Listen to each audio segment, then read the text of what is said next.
cool. I know how to solve this issue.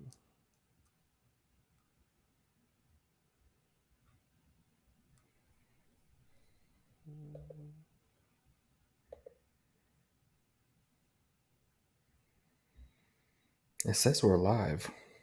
We are live, but hold on 1 second.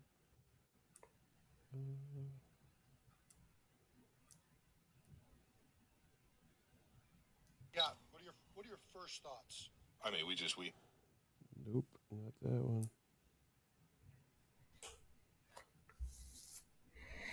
Yeah, Hatamaki with the hot mic.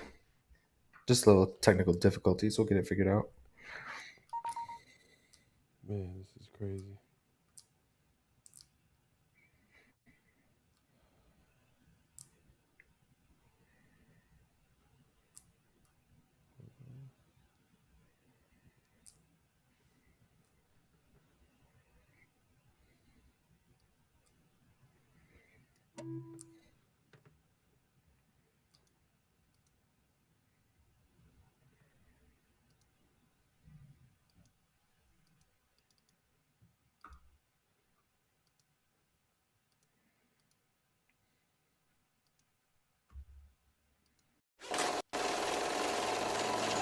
Great Pharaoh, the gift of Troy is a fabulous fabric from the land of the 5 rivers.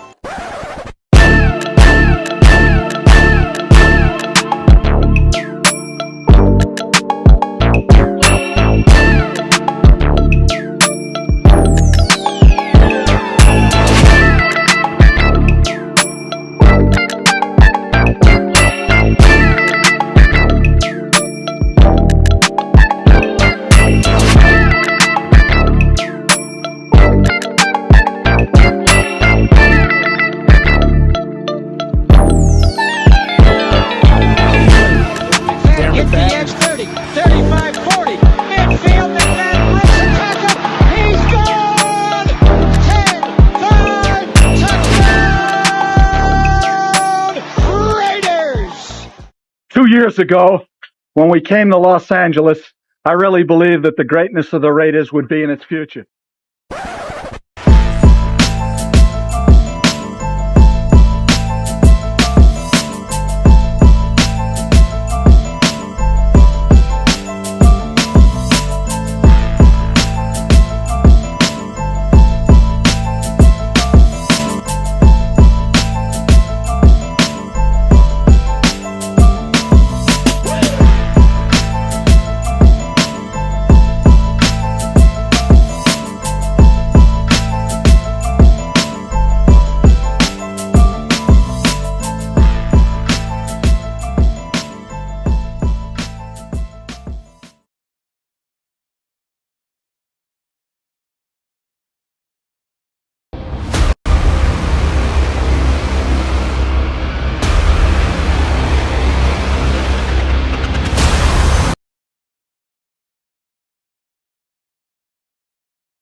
Yo, what's good? I'm supposed to be on the screen, but I'm not. But I appreciate you. Appreciate everybody coming through. Man, it's not a normal show without technical difficulties. Everything that could go wrong went wrong, but we're here. Give me just a second. I'll be on the screen in just a second. But as you can see, the return of Raider Ray in the building. What's good, guys? It's been a long time, but I'm excited to be back and talk some Raiders football. Undrafted, man. Hold on 1 second, man. I know the chat is going crazy. I know they cracking jokes left and right. This is fair enough. It happens. We had a hot mic pre-show. Everybody's letting us know that they can hear us. It's all good, man. It's all good. Well, hold on. Let me give you just a second. All right, I'm on the screen. All right, cool. All right. There you go. I'm on. There we go. Man, hey, what's going on, everybody, man? Hey, look, this is Undrafted, the return of Undrafted. If y'all don't know, y'all need to know. Make sure to hit that like button, subscribe if you haven't subscribed. Clock in, I should say. Clock in, hit that like button, subscribe, hit that notification bell so you'll be notified. We're going live on both our channels. Man, Ray, man, it's been a minute. You got a beard. Look at Ray. He's coming back from his journey. You know what I mean? Like he got the beard growing. It's long. It's full, man. Like what's going on, bro? How you been? I can see clearly now. All right. I went on my journey. I'm coming back. Nah, man, I'm doing good. I've been extremely busy, but it didn't stop. As far as film, as far as watching prospects, as far as following the Raiders, nothing changed over here, man. I'm still deep diving into film and players that I was excited about, other players that I wasn't as excited about. So nothing's changed over here, man. That's cool, man. So let's get into it. Well, actually, before we even get into it, let's salute the chat, man. My guy, as you can hopefully see on the screen, my guy Daniel Kim, the king of mods. I've anointed Daniel Kim.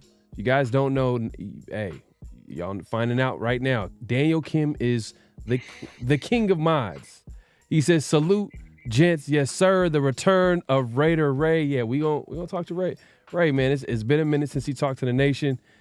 I'm curious to hear his thoughts on the offseason. You know what I mean? Like, we haven't talked in a minute, so it's going to be good to catch up. I mean, we talk behind the scenes, but I want to hear his full thoughts on the offseason, free agency, all that good stuff, including the draft, obviously. But, yeah, appreciate you coming through, Daniel, as usual. My guy, Raiders Rebel in the building, man. Appreciate you coming through. Are we under wraps? I see. I told you I'll start clowning right now. Just technical issues, man. We're just technical issues. Yeah. It was a hot mic. Yeah, man. Hey, look. Hey, I was telling Pharaoh some things never change. If you guys remember, we were always pushing the show back. So.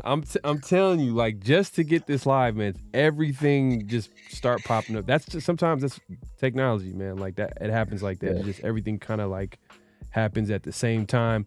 Sean Schefter Johnson in the building, man. Appreciate you coming through. You already know Sean is always keeping the nation up to date on what's going on, man. Like he's our very own Adam Schefter. You know what I mean?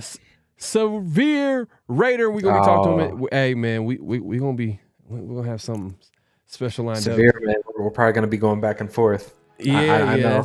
That's gonna be happening soon. He says, but I see what you did there. Back-to-back puns is advanced stuff right there. Oh, man.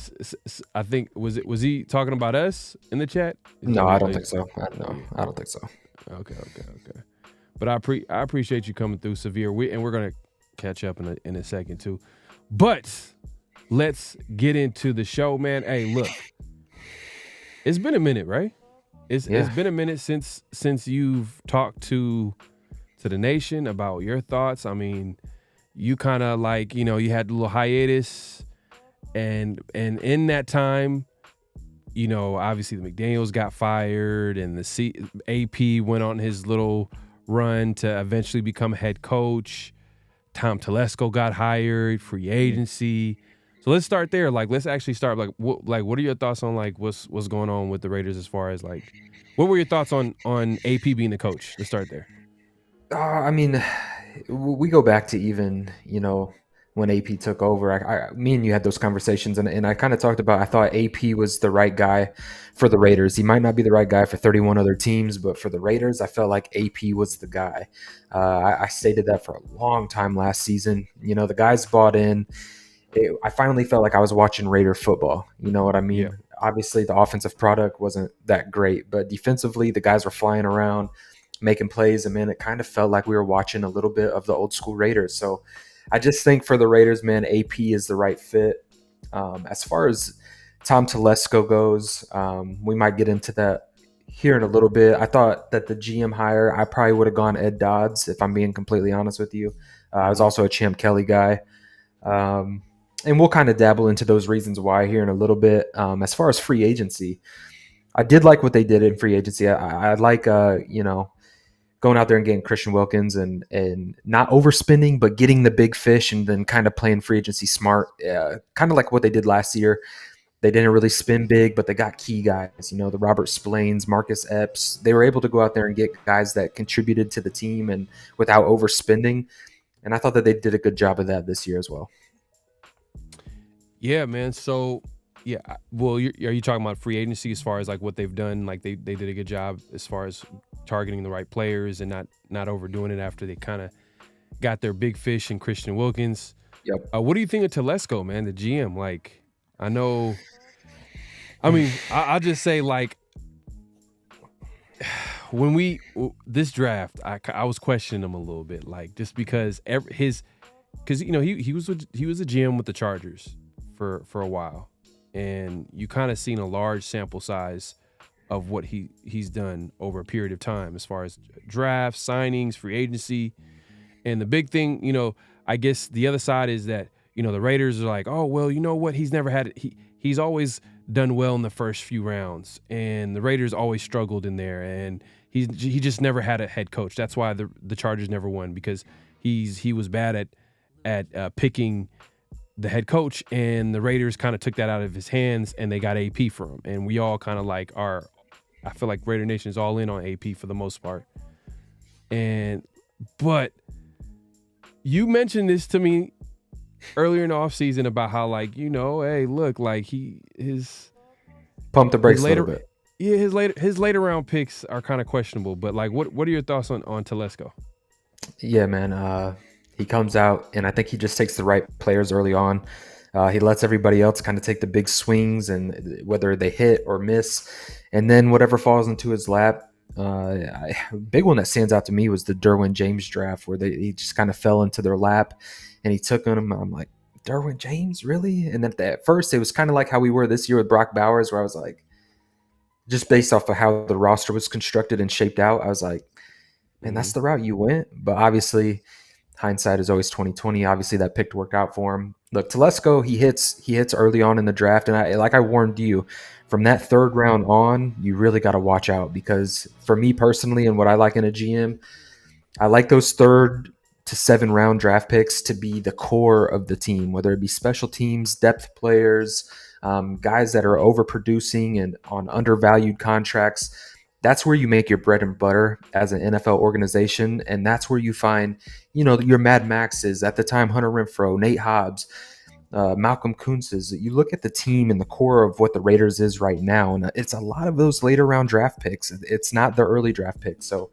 to me, when I'm looking for a GM, that is crucial in my opinion. And so it's nice to see somebody be able to hit in the early rounds, but the pendulum kind of swings both ways now, as to where we're probably going to hit early, and then on the back end, you're kind of throwing darts at the board and hoping something lands. That's more of Telesco's philosophy. But overall, man, I kind of told you in the beginning what Tom Telesco was, and I think we kind of seen that in this draft a little bit.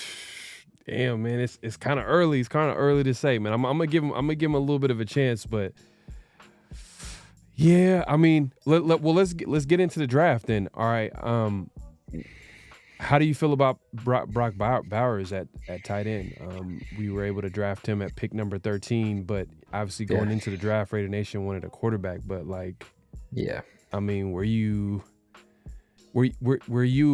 did you expect that the Raiders weren't going to get a quarterback? Because no one really expected the Raiders to draft tight end at pick number 13. I don't think anybody mocked that pick to them. But did you expect, like, just based off them being at pick number 13, it was going to be hard to get the quarterback that they wanted? Yeah, you were going to have, in my opinion, the thing that threw me off was the Falcons. I think that caught everybody off guard. I really, honestly, I didn't see that. I would say for the most part, the board was kind of falling in a way that you could kind of predict, you know what I mean? And then once it got to the Falcons, that just switched everything up, because I knew Bo Nix was going to go to Denver. So I knew by the time we were picking at 13 that there wasn't going to be an option available. So that's where they really pivoted. And if I'm being honest, and I know that there's a severe Raider out there right now who's going to listen to this, and he's gonna be sick to his stomach. But we're gonna get into it, man. We're gonna get into it. So look, when I look at this, you asked me about Brock Bowers, and I'll just kind of give you a prospect grade. I'm looking at this was my early. You guys, I got the original draft notes. You know what I mean, of what I had in the scouting process. And Brock Bowers was my third overall playmaker in the draft. And when you miss out on top quarterbacks, when 6 quarterbacks go in the top 12 picks, and you miss out on your pick of the litter, as a GM, you've got to start to pivot, and you can't start reaching on people. And I'll honestly say, as a team need, I'll say that Brock Bowers, I mean, I'll give that a B, and not tight end specifically. And hear me out on this. I'm not saying that the team need was in the tight end position, because if anybody knows me, I was a big Michael Mayer guy, and I still am a big Michael Mayer guy. Mm-hmm. But Brock Bowers is not. I don't want people to put him in this bubble of tight end. Like, this guy he can play tight end, but he's a slot wide receiver. He's a big slot receiver with Hunter Renfrow departing. You know, let's be honest. We had Devontae Adams, Jacoby Myers, Trey Tucker. Outside of that, there really wasn't a ton of depth. So when you look at explosive playmakers in the draft, I had Malik Neighbors as number 1 over Marvin Harrison Jr., just based off of yak, big explosive plays. Then I had Marvin Harrison Jr. at 2, and I had Brock Bowers at 3. So to get your third explosive playmaker in the draft and land him at 13, and to be able to plug him into an offense where Luke Getsy's going to attack seams vertically, you can line this guy up at H-back. He can do end arounds. You could put him in at fullback and come off into the backfield, into the flats behind a Michael Mayer. It's endless. And when you look at the things that you can do with Brock Bowers, when you don't have a quarterback in place, so we didn't get, Michael Penix, we didn't get Jaden Daniels, we didn't get any of those guys. So now it's about stacking this offense and building it in a way, hey, like when that quarterback does come around, you're going to plug a guy right into a system that has a ton of playmakers. So I don't hate the pick as much of a lot of people did. I understand, like, when you make that pick and you hear tight end come across the board, you're like, well, this wasn't even a need. You could have took a defensive back, and you could have took this defensive player. But if I'm being quite honest with you, I think the cornerback position, I didn't want to attack it in the first round, just because I feel like we're a free agent market away from being able to fill a hole there. And I don't think you had to allocate a first round draft pick. I would rather, with the quarterback position what it is, get a skill position player in there that can help this offense that needs a ton of help, and help move the ball. So that was, I got Kendrick. Oh, severe. But no, man. Yeah, that's how I feel. I felt like getting a weapon. If we take the tight end title out of it, I felt like getting a weapon on the offensive side of the football. It was pretty pivotal. So I like the Brock Bowers pick. No, I grew to like it. I mean, it wasn't that I hate the player. It was just like, man, I felt like we probably could have went at a different spot there, or we could have traded down if they felt like, Brock Bowers was the best player available. But you know what, since we already have a guy in Michael Mayer, I know they're 2 different types of players, even though they play the same position. Maybe trade down and you still get a top O-line prospect, because right tackle's kind of been a big, huge, need for the Raiders for a while now.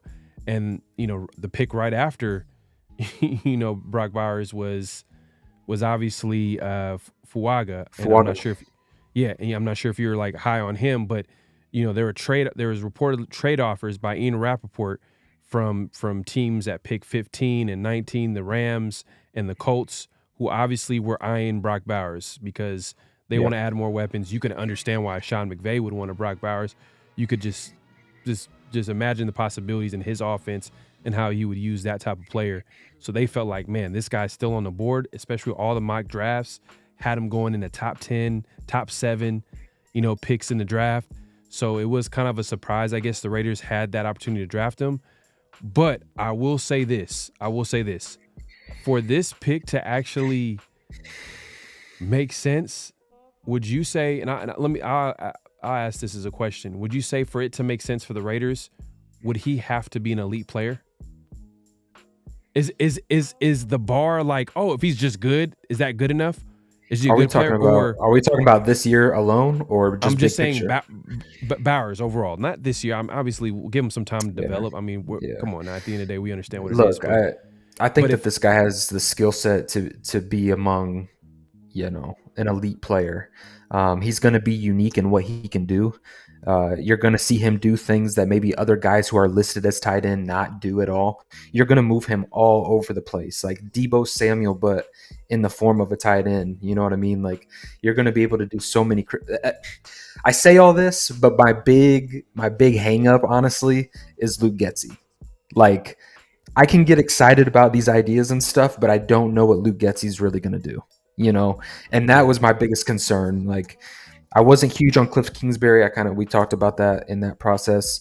But I'm also not that big on Luke Getsy either. I'm not the biggest fan. So, but I will say, man, he had a group of tight ends out there in Chicago, and he was able to utilize them. And if we can build this team getting vertical and attacking the seams, I think Brock Bowers, man, he could be really good. And yeah, he probably does have to be more elite to justify where he's at. But that's a big projection. That's like, let's readdress that by the time like he's signing his next deal, to be honest. And the only reason why I say that is because I understand that he's the best player on the board, and that's what everybody's been saying. Well, he's the best player on the board. What do you expect him to get? But if he just turns out to be like a good player, especially with all of our needs, and if let's be honest, like it's kind of a luxury pick. Picking Brock Bowers at tight end, it could be looked at as a luxury pick because we already drafted a tight end in the second round last year. We have 2 playmaking wide receivers, obviously Devontae Adams leading the pack, and we add a tight end to that offense. So what I'm saying is, that's what I'm saying. Like, I'm like, wouldn't you think that he would have to be elite to justify that pick? Like, he would have to develop into an elite player. If he just becomes a good player, then what is that like? Okay, you have a lot of good like you have because Myers is a good player. Devontae would say it's still elite player, and then you got Mayer. He's still developing. I don't want to say he's a good player yet, but he's developing. Like, and I'm not shutting the door at it. It's just we just haven't seen production yet, but we see. Oh, okay, this guy. We can see the talent that he has, but like. When you pick a guy top 15, wouldn't you say like, all right, that's a guy that you would want to be elite? So this goes back to like kind of what I was saying, like how my big board was laid out was he's my number 3 overall playmaking prospect, and you got him at 13 because of the run at quarterback, something that you missed out on. So yeah, to get a top 3 explosive playmaker in the draft at 13, I don't think we need to keep looking at this as a negative. Like, the fact of the matter is we have one of the more explosive offensive weapons that we've probably had since, drafting Henry Ruggs and the things that you can kind of do with Bauer. I think we also forget too what this guy meant for the University of Georgia. And like, we're talking about a guy whose pass catching stats are being listed up there with AJ Green. You know what I mean? We wouldn't be mad at, the comparisons of Brock Bowers to a tier of AJ Green. Like, what are we even talking about here? So yeah, I think what makes this pick really look the way it is the quarterback situation, and everybody had their hopes up. Every single, I was watching you guys, everybody had the Raiders taking a quarterback. Everybody fell in love with Michael Penix late when they realized that Jaden Daniels was going to be gone. So when they didn't get Michael Penix, it left a sour taste in the mouth of a bunch of Raider fans, and that's just the reality of it. But man, say next year or we land a quarterback or make something shake, Brock Bowers' pick is going to look really good. That luxury pick that we're talking about is going to make this offense look really good. So yeah, I don't view Brock Bowers as like, oh, we took a tight end in the first round. Like, no, we took an explosive playmaker who's going to move the ball and get a ton of yak, which is something that this offense is missing. Like, Devontae Adams can route people up, create separation. Jacoby is one of those clutch players. Trey can stretch the field vertically. But man, you need a guy who could take a 4-yard flat and cruise up the field for 40 yards. You know what I mean? And just flip the game like that. And that's Brock Bowers. So yeah. No, and I'm not questioning that. I'm not questioning the talent. I like the talent. I can rock with that. I can see how he could potentially complement the players on offense, especially a Michael Mayer, who got a lot of his yards and catches between the line of scrimmage and like 10 yards, 10 yards and down. I think that was where Michael Mayer at this point in his career where he was making a lot of his money last season. Even though he didn't have as much production as we wanted him to be, you could blame that on everybody but Mayer. You know what I mean? That's McDaniels, everybody that was a part of that offensive staff. But that's where we seen him kind of make his money early on. But it's just that, like, for me, it's like for Bowers to really make sense as a pick, he better be the guy. He better be that dude. Like, he better be an elite tight end. Like, and talent, and you could see it. You could see it, but you don't want to call it yet because, like, at the end of the day, like, you gotta. It's one thing to talk about it. You got to be about it, and we got to see it on Sundays. So we'll see how it shakes out. I'm pretty comfortable in saying, like, bro, like, Brock Bowers is a stud. Like, he is a stud. Like, I would not be complaining regardless of the quarterback situation if you told me we got Malik Neighbors. You think I'm going to be complaining that we just threw in another big-time explosive playmaker into the offense? No. Like, you can't get enough of those at this time. Like, our defense with Christian Wilkins and, I really do think that we could go get a veteran corner, Xavier Howard, Stevie Nelson, I know you guys were talking about Stephon Gilmore. Like, there's names out there that you can kind of get by another season and kind of fill that hole. I get all the talk about Quinyon Mitchell, like a trade back and all that, but look, Quinyon is going to have a baptism by fire in the NFL anyways. He's coming out of Toledo. He's not lined up against, the Justin Jeffersons, the Devontae Adams. He hasn't seen that kind of talent yet. I think he's a really good prospect. He is my number one corner, and I like Quinyon a lot. But to me, within the last couple of years, I've been kind of soured on first-round defensive backs. Like, especially if you're a Raider fan, like, I don't think the hit rate on those, like, it's just I'm cool out of that. I'm cool on that. So I'm okay with Brock Bowers, man. I think he's an explosive playmaker. And you talked about Fuaga. I just think if you would have taken him, who knows what round 2 looks like? You know what I mean? Getting Jackson Powers Johnson. And the way that the first 2 rounds worked out for me, I can't complain, to be honest with you. No, I hear you. So let's move it on, man. We could talk about Brock Bowers and talk about if it was the right move. We understand that the talent's not the question. Is like, did the Raiders make the right move and maybe drafting him, or they could have traded down? That's a whole. We can go back and forth on that, man, and we'll have plenty to talk about that. But that being said, people are talking about, like, the rest of the draft here. Like, my guy Stem says, only problem was we had to take DJ Glaze because the well was going dry.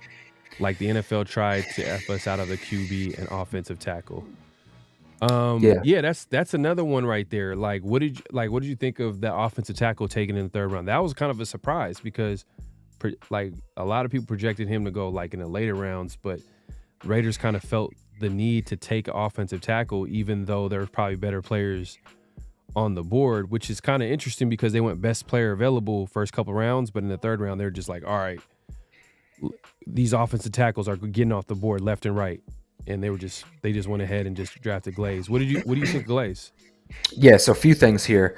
When the first 6 quarterbacks went, I was like, man, are we going to see the Raiders panic here? And they didn't panic, and they took the best player on their board. And I feel like the first time I seen this team panic was when we got to the third round.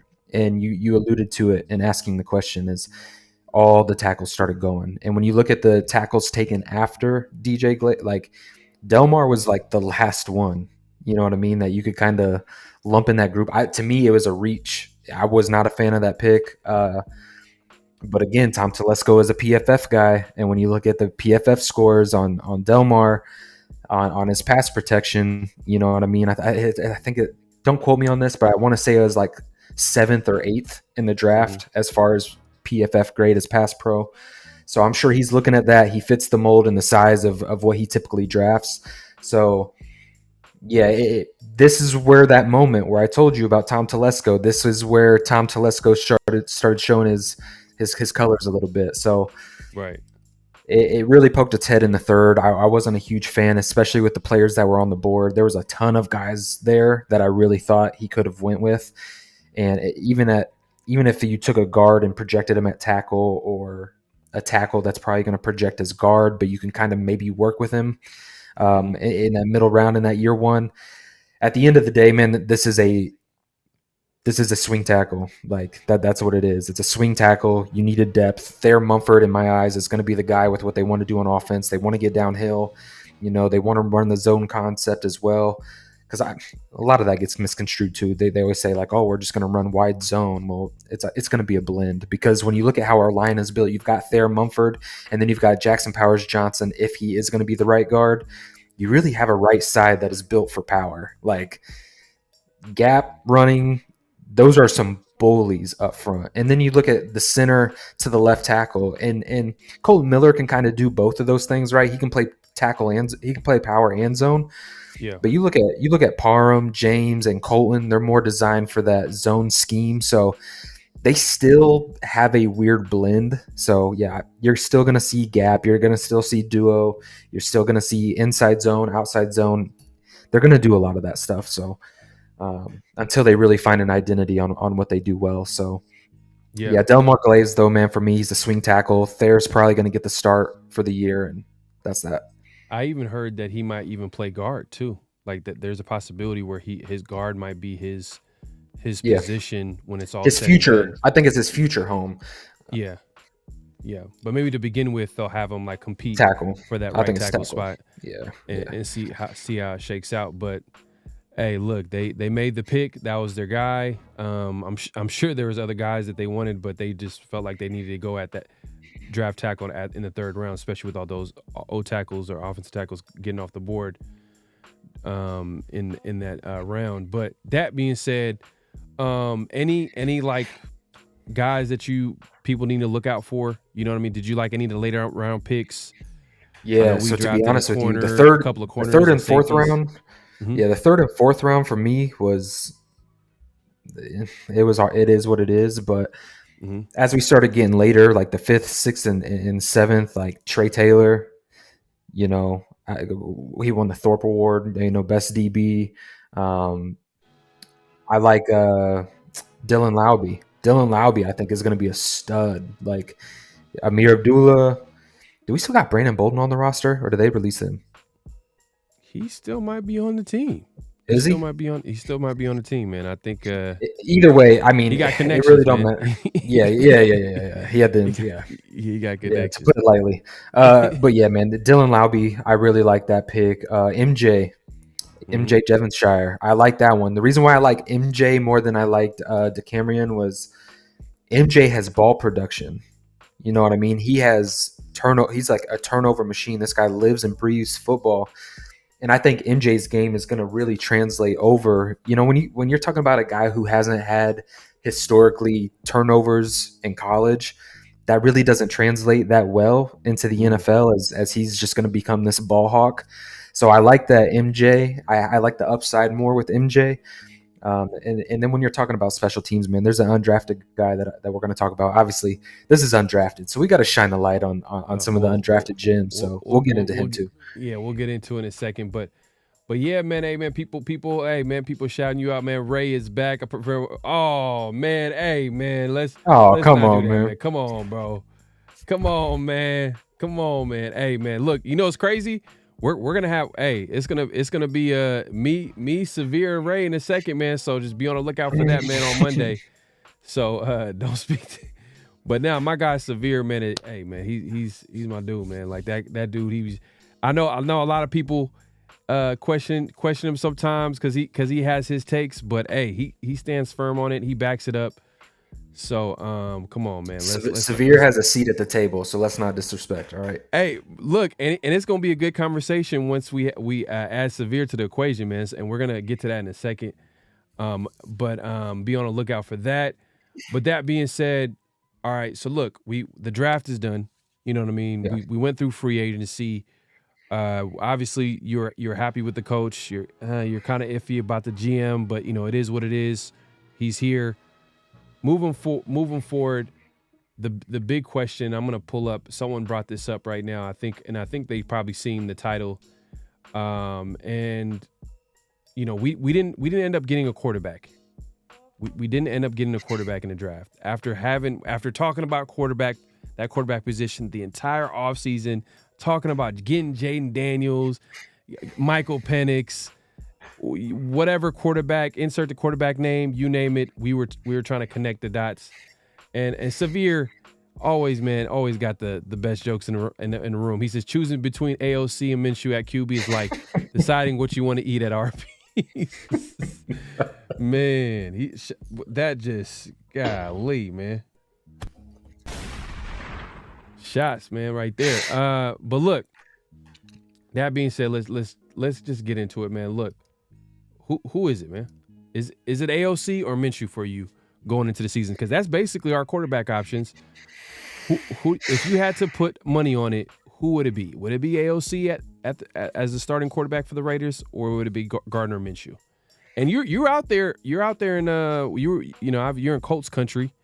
You're a Raiders fan in Colts country, so you had a pretty good seat at looking at what Minshew was doing every Sunday. So give Raider Nation maybe a sneak preview on what type of player they're going to be getting. Look, he's gritty, he's tough. The people are going to love his charisma and his character. He's going to be a guy that you root for. He's obviously a little bit more athletic than Aidan O'Connell. He's been around the game. Obviously, he's kind of like that Grizzly vet. To be, man, like I'm not blown away by this. I can't believe like this is what we're going into the season with. But you can't fight it. You got to face it, and this is where we're at. But if I had to put money on it, to go back to your question, if I had to put money on it, I would probably say that Gardner Minshew is going to be the starter, just based off of what he can do with his legs, kind of that veteran experience. I think he might be able to edge out a little bit more. But to be honest with you, it would not surprise me at all to see Aidan O'Connell develop, because the reason why I kind of want Aidan O'Connell to be the guy, one, he's obviously homegrown. Two, I think he got the short end of the stick last season. Throwing him into the Chargers game when he was taking practice squad reps. He had no reps with the starters. And then AP took over, and this guy the wheel was spinning the entire season, being a rookie and trying to catch up and salvage a season. And you're trying to develop chemistry on the fly with Devontae and Jacoby and Michael. And you get a new offensive play caller and Bo Hardigree. And look, there's just a lot going on for a fourth-round rookie, and I thought he handled it extremely well. That being said, I didn't see one game where Minshew didn't complete a pass for 3 quarters. And then I didn't see Minshew lose a game 0-3 either. So as much as I like Aidan O'Connell, I could see them going with Minshew, at least starting off. But I don't know, man. It's one of those flip of the coins for me. I know we're on Undrafted, but it's one of those 50-50 things. Yeah, I like the thing with Minshew. I can understand like people mention that, oh well, he could use his legs, and I think with the money they just handed out to Minshew, I felt like they're pretty much betting on him to start. But if you had to ask me who had the most upside, I think AOC has the most upside, because he was the 4th-round rookie last year. We kind of know what we're getting out of Minshew. We know what he is. I mean, he's a journeyman backup quarterback.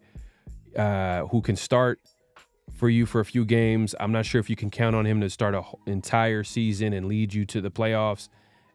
He almost did with the Colts. That being said, he almost did it with the Colts. But I don't know if the upside is there with Minshew. But with AOC, there is a little bit of like, okay, if he can just every now and then just make the defense play using his legs. I'm not saying he has to run away from DNs and pass rushers. I'm talking about like, he recognizes it's man-to-man coverage. There's nobody there. Literally, there's no QB spy, and he just runs and gets an AR. Just makes the defense pay every now and then, as well as be accurate, as well as protect the football, and run the offense. And like I said, he was a rookie last year. He was a rookie. Yeah. No, I would love to see 4th-round rookie, O'Connell. and the offensive coordinator. Is he is he in the league? I mean, I think he might be a QB coach. He's a QB coach. He's a QB coach. You're 100% spot on. Like as a fan, like I was saying, like I would like to see AOC get the starting reps, and then if Gardner Minshew earns it, cool. He earned it and he beats out AOC. But just like AP was saying, it's going to be his job to lose. So yeah, I hope he takes the next step. He looks like Pause. But he looks big. Like he looks like he's been putting in work. You know what I mean? And it looks like he's bought in. And I like AOC. I really do. I see what you're saying with his upside. I would love to see him get OTAs, training camp reps with the starters, and just build on what he did last year and let it really be his job to lose. So I see what you're saying, man. I really do. I see what you're saying. Yeah, that's the other side of it is like AOC. There's one side of it is like AOC could have just, you know what, this is my opportunity. I'm gonna go all in. I'm gonna, and obviously he's a rookie. I mean, he's an older rookie. He's like 25, 26. So, but it's not like he had it figured out like his first year in the league. It's not like he, Right. You gotta like expect him to like, all right, you know what, everything to slow down. It is going to be another year, a different offense. But that being said, the speed of the NFL, he was able to see that. And now, like, you give him, and that's another thing, too, that the Raiders are kind of betting on, is they were like, you know what? We can't get the best young QBs out this draft. Our quarterbacks are going to be AOC and Minshew. So what are we going to do? We're going to make sure that everybody can get open. Yeah. There's not going to be lack of weapons in Vegas. Man, we're going to make sure Michael Mayer is going to get open. We're going to you got Brock Bowers, arguably, obviously the best tight end in college football, even when Michael Mayer was in college. Like literally the runner-up to him winning the best tight end award in college football was Michael Mayer. And so you got the best two tight ends the last few years coming out, playing on the same team. Probably they could potentially be the best tight end room in the league, if they live up to their potential. And then on top of that, you got Devontae Adams, Jacoby Myers, and if Trey Tucker maybe takes a little bit of the next step, because Devontae Adams, every chance he gets, is always hyping him up like, man, I didn't come into the league like this. Like, this guy's coming in way ahead of the learning curve. And that's the impact of Devontae Adams. Yeah, and I think as well as talking about AOC, like you've seen the worst. Like, it's not going to get worse than what it was last year. Your head coach getting fired, new play caller, like I was saying, the wheels spinning. You're trying to get caught up on playbook and install game plans weekly.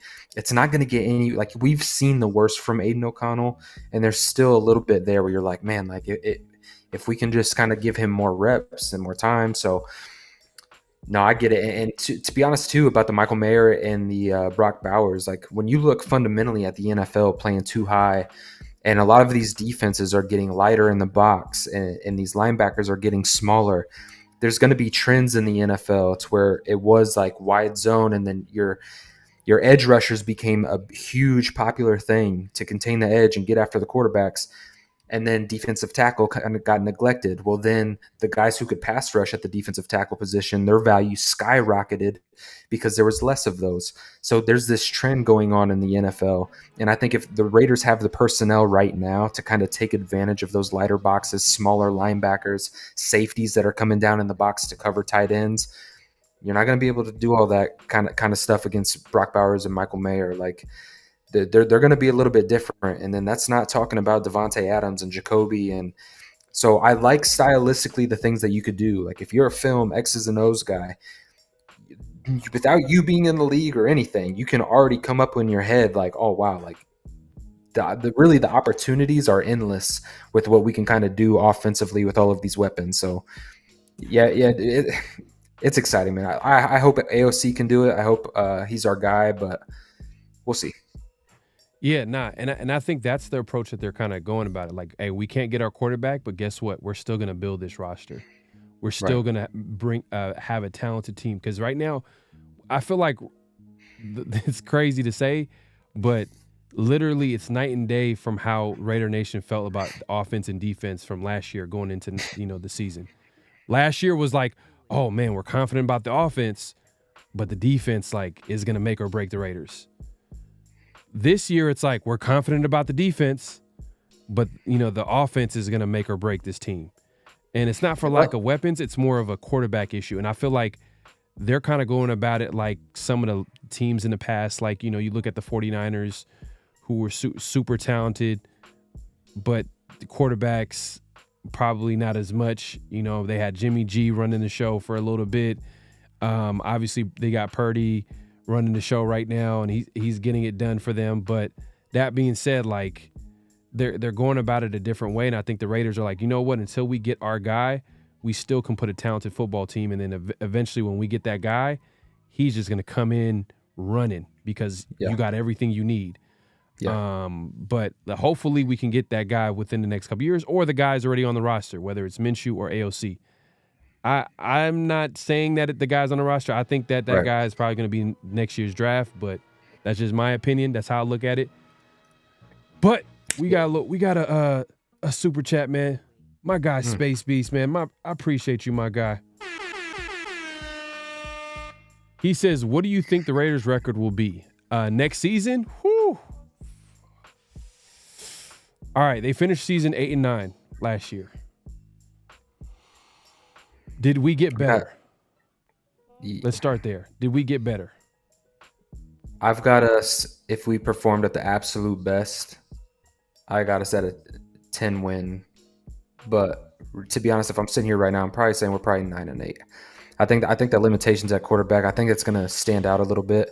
And one thing I do want to say, like, man, over here on Undrafted, we try to be smart about, you know, how we view the Raiders. And I think last year we went into this thinking about how special this offense can be. And now I see that same thing with the fan base talking about the defense.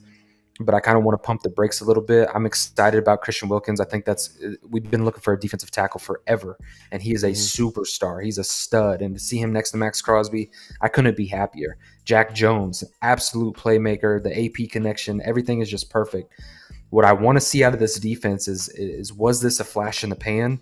Was this a defense that was prisoner of the moment? AP took over, and that was like that jolt that defense needed for the season.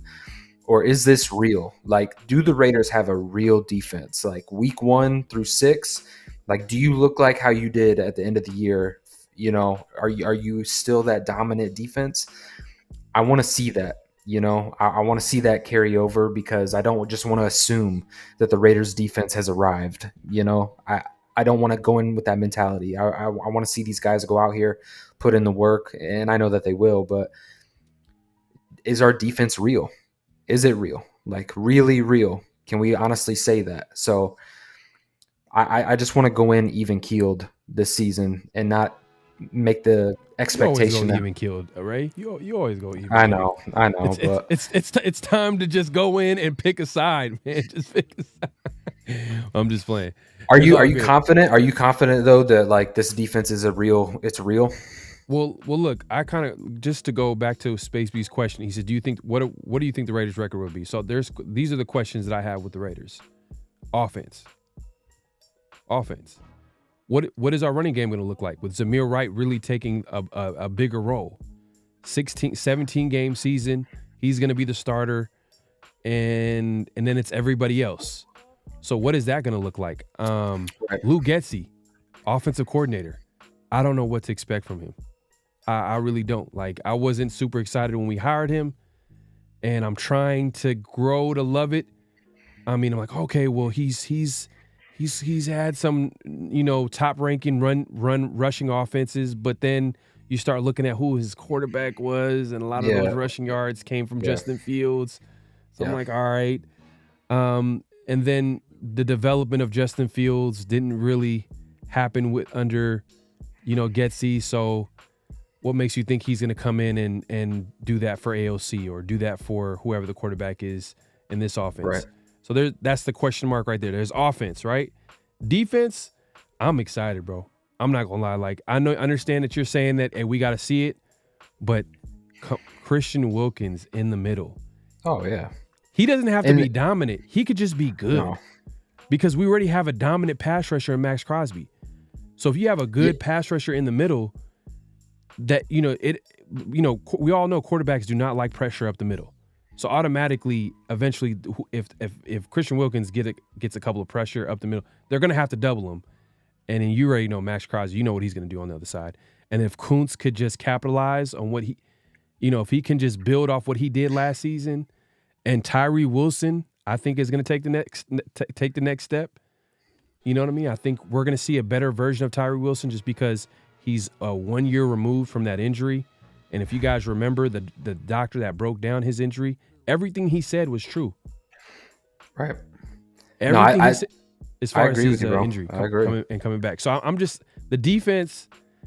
I'm gonna say I'm gonna go. Oh man, it's kind of early too. I actually want to see a few preseason games. I want to see how everything shakes out. But early on, I'm gonna say 10-7. 10-7. All right. I'm gonna say 10-7. Look, no, I agree with you based off of. What is it today? It's May 4th. 10-7. Write it down, as man. Of May 4th. May 4th. Pharaoh said the Raiders will go 10-7 next year. So next season. So it's early. A lot can happen. Obviously, injuries. NFL is a year-to-year league, week-to-week league. So we don't know what's going to happen. But as of right now, I think that they have a good chance of going 10-7 under AP because I know that they're going to be playing hard under him. You know that's going to be a well-coached team. But we'll see. We'll see how it shakes out. But I'm going to go 10-7. No. Yeah, I would agree too. I would, if I had to move the needle one direction or another, I would lean it towards it's more real.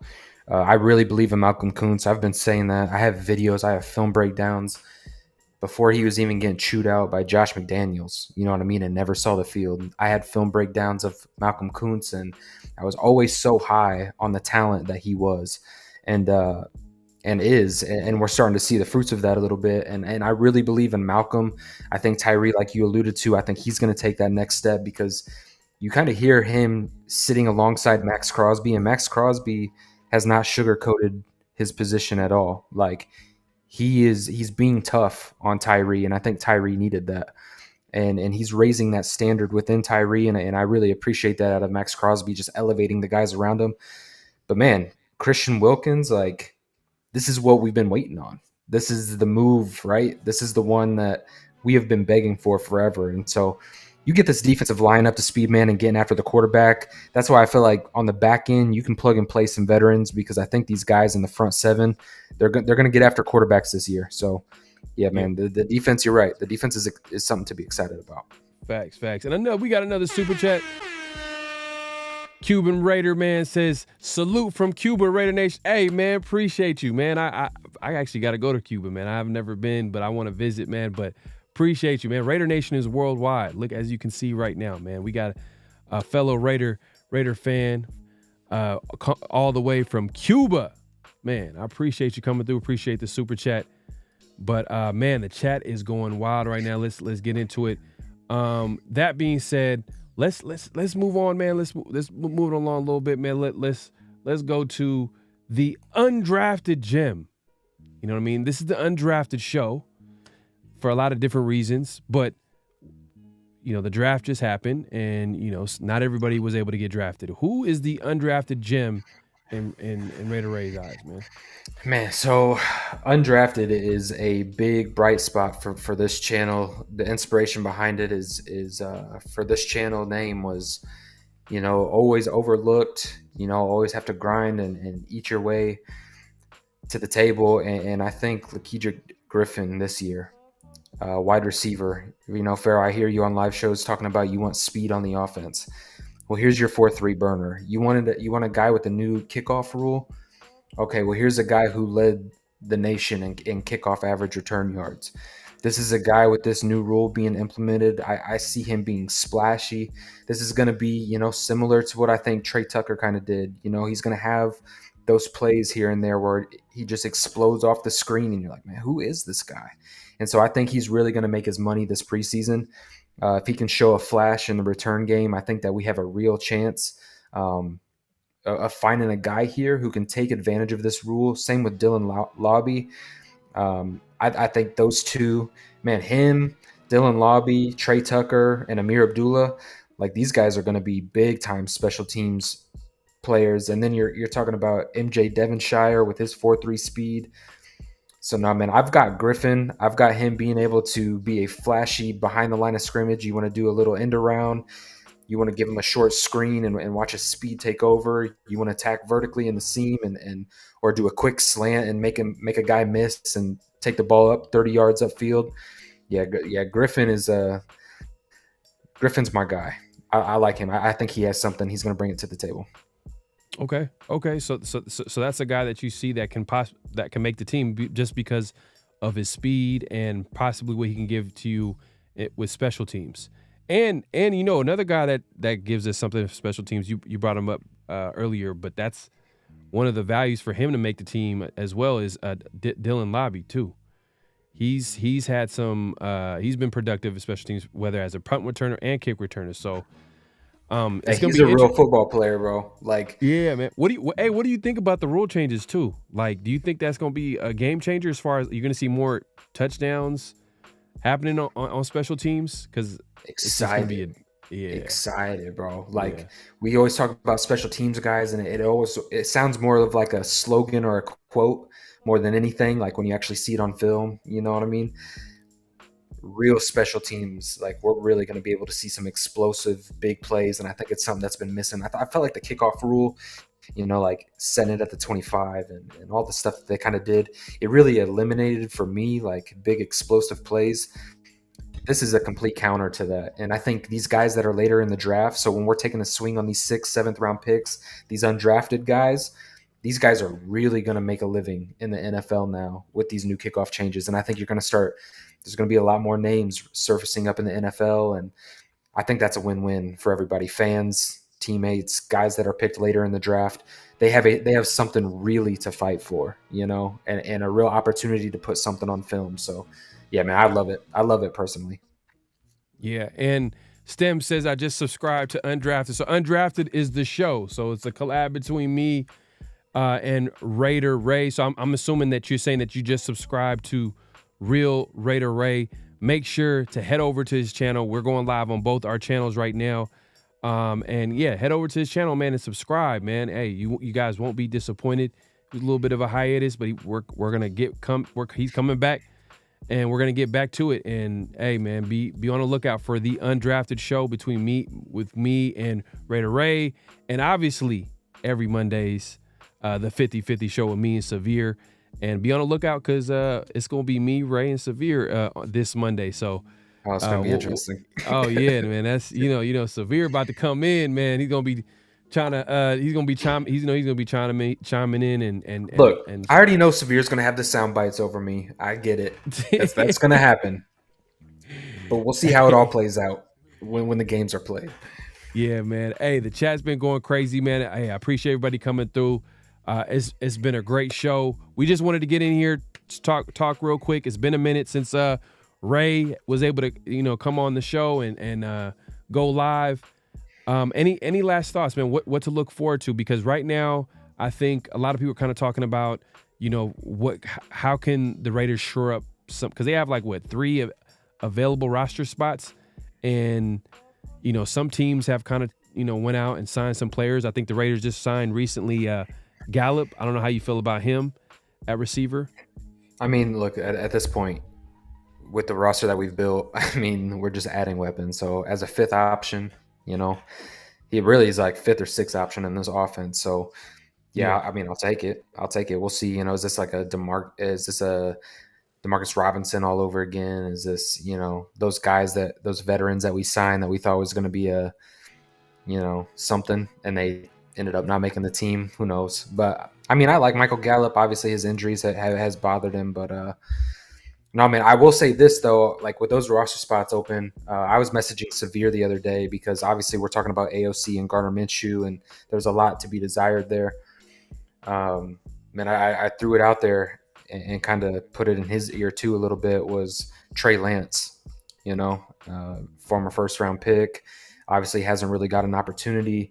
He's sitting back there in Dallas, and when I think of Trey Lance, and I'm not saying he is this guy, but I'm saying I'm curious if you gave him a full season and then maybe going into that 2nd year, kind of like what we're doing with Aidan O'Connell, is a little bit of the Jordan Love effect. I think you have to rebuild the Trey Lance confidence a little bit, and I think you have to give him reps. He had that bad injury. He got traded, fan base turn on him. Like, that's a lot to deal with. And he's like 2 years younger than Aidan O'Connell. So, I mean, I think you would swap picks, maybe give up, a later round draft pick, whatever it may cost, bring him in the room, get a young guy in there who can move with his legs, and he has an arm, he has a live arm. So just see what you can get, man. And maybe he might not be able to compete with Dak Prescott right now, but I think Aidan O'Connell and Garden Minshew, that'd be more in his tier. And just kind of see what Trey could come in and do, man. I'm not even projecting him to win the starting job, but I would like to see him get an opportunity with the Raiders and maybe see if he can come away with something.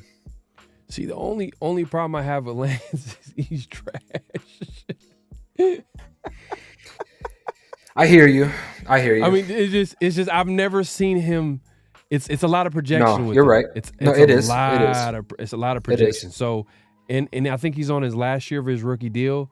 So he better come.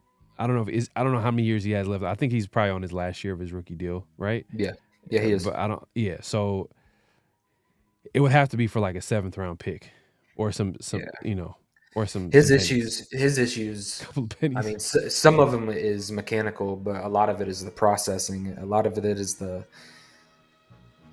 it's the play recognition. It's pre-play. It's getting to the line of scrimmage and I'm just gonna throw this out there. Do you want to combine that with Getsy?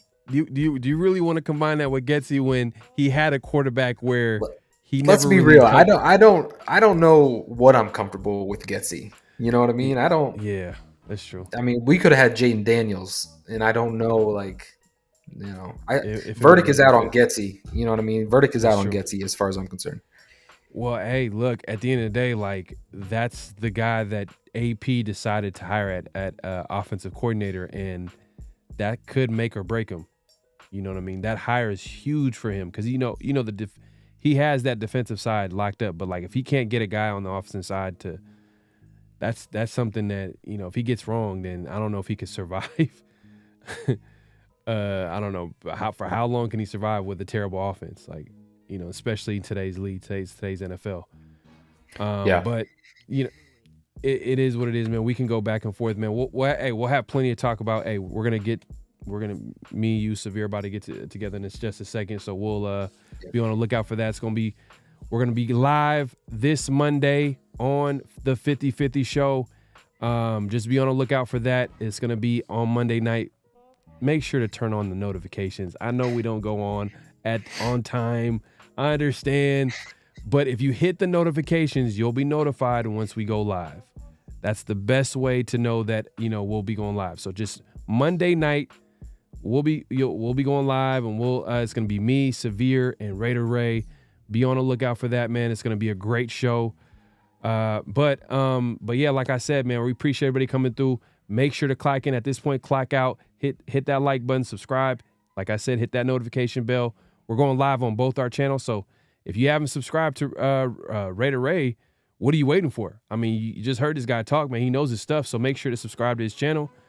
But yeah, like I said, man, hey, be on the lookout for Monday's show. Any last thoughts for Raider Nation?